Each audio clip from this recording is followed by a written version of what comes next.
practicing. اسمعوني ماشي. So we have been talking about nasty organisms throughout the day, and I think it's now the time to speak about the friendly ones. So I'm going to talk about my study about temporal variation in fecal microbiota in a population of horses managed at pasture. So horses are hind-gut fermenters where digestion of plant fibers depends on anaerobic microbial fermentation in the hind-gut. Volatile fatty acids, which are the main end products of these fermentation processes, supply approximately 30% of the total energy requirements of the horse. The collective microbial community in the hind-gut is referred to as gut microbiota. So gut microbiota, in addition to playing an important role in the normal digestive physiology, so they have been reported to play a role in the development of immune system, for example, and also disturbances of these microbial populations has been found to be associated with many diseases in both animals and humans. Example for human diseases are inflammatory bowel disease, colic in infants, obesity, and autoimmune diseases.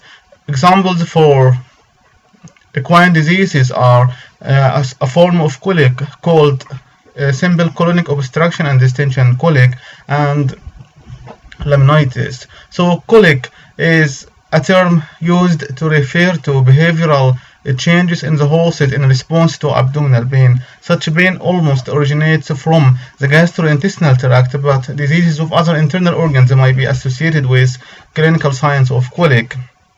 So colic in the general equine population almost responds to medical treatment or resolve spontaneously, but some of these colic episodes may require surgical treatments.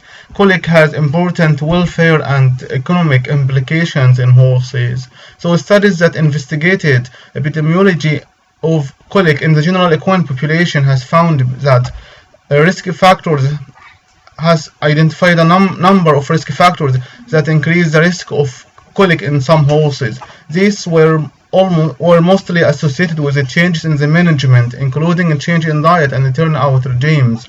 So seasonal patterns in the incidence of colic has been also identified. For example, in the study that looked at colic admissions in a referral center found changes or seasonal patterns of the number of horses admitted with colic. So all these risk factors, including seasonal variation of incidence and the changes in management, has been attributed to changes in gut microbiome. So this hypothesis has been justified in a number of studies that compared fecal microbiota or gut microbiota of horses receiving different diets. So variation in these horses or between diets has been identified. However,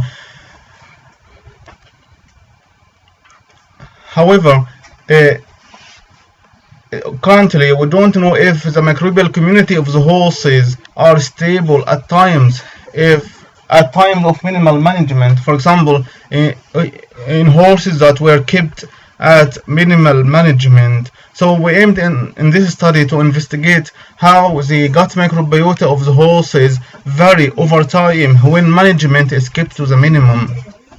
So we recruited 7 horses based on wirral. These horses were managed on grass year-round and were kept under minimal management.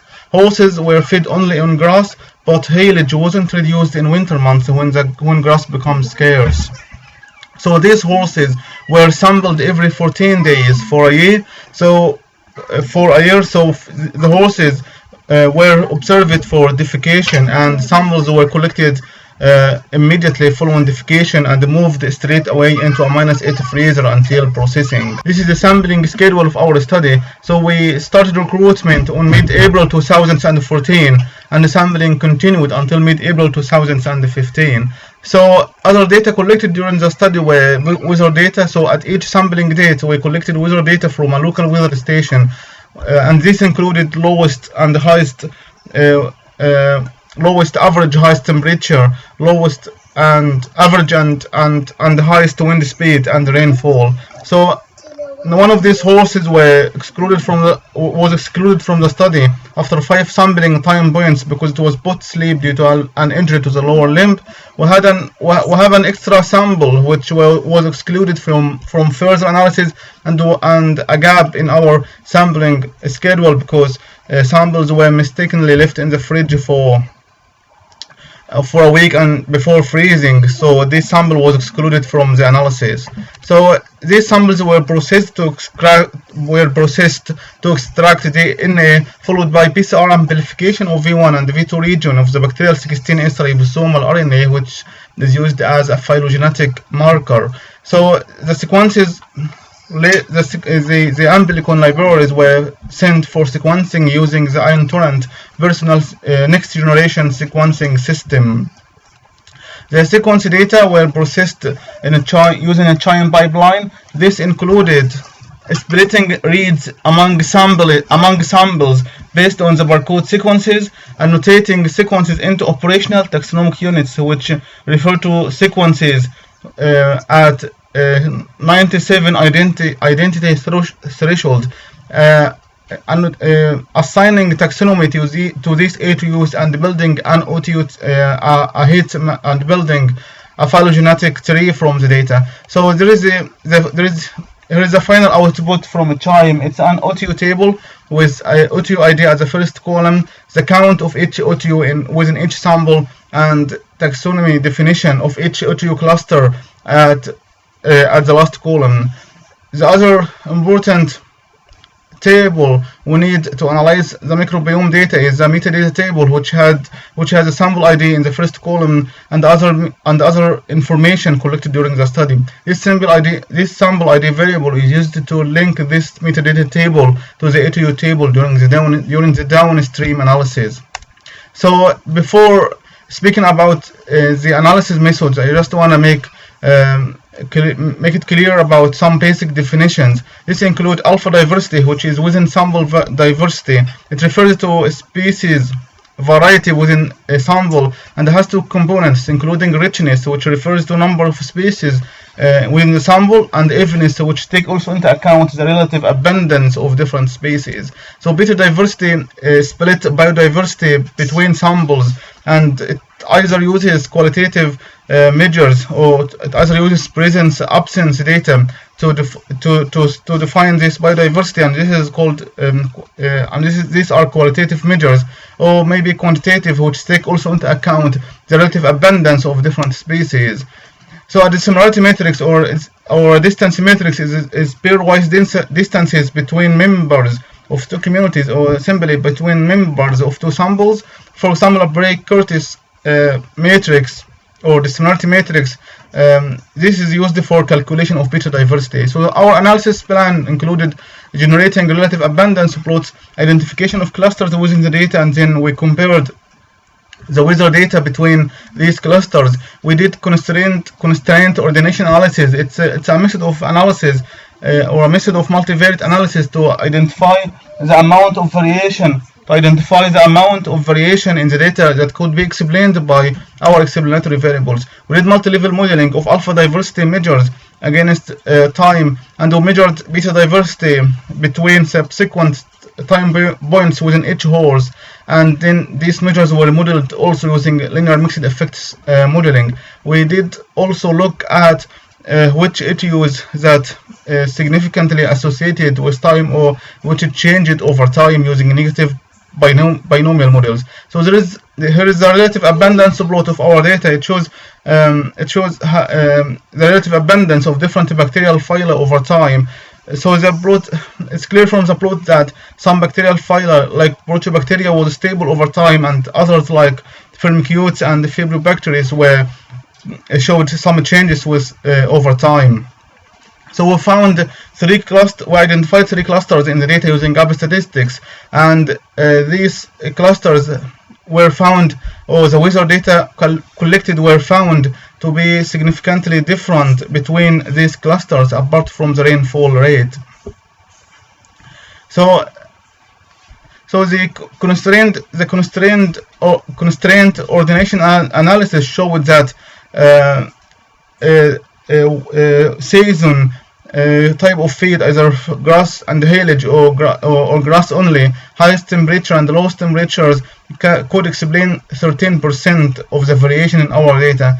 And this model excluded the effect or the inter-horse variation, so we conditioned on horse, so we excluded the horse effect from the data. So this model only these variables, this model explained 13% of variation in the data, excluding the inter-horse variation in the data.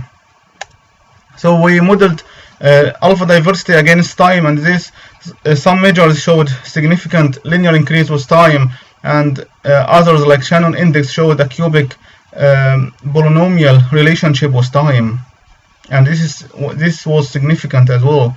So we measured the distances between samples within each horse, and this has been used as a measure of stability or instability of the community within over time. These measures were modeled further using linear mixed effects modeling, and here is the prediction plot from these models, which showed that the association between instability or between beta diversity measures and the time wasn't linear. So, and a fifth degree polynomial term best fitted the data. So when we did differential abundance analysis, we looked only at some variables of interest based on the results of beta diversity and alpha diversity. So we looked at OTUs significantly associated with temperature, feed season, and rainfall. So large number of OTUs were found to be significantly changed over time. So when we plotted these OTUs in a heat map, we found a clear cyclical pattern of a change of the relative abundance or of the count of these OTUs over time. For example, there is the OTUs that were found to be significantly associated with feed, either grass, hay, and haylage or grass. So these were about 1,400 OTUs, and it's clear from the heat map that there is some cyclical pattern of a change of these OTU of the count of these OTUs over time.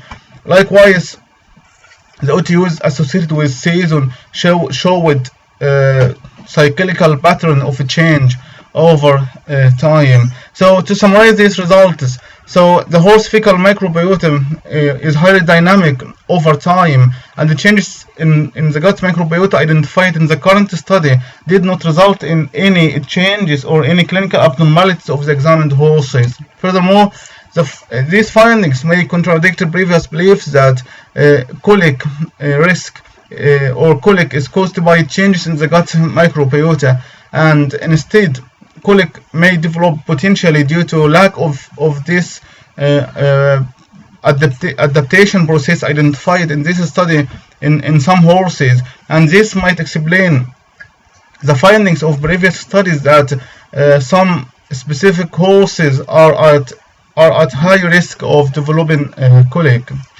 So at the end, I would like to thank our collaborators from the University of Leicester and the funding from the Egyptian Ministry of Higher Education. Thank you.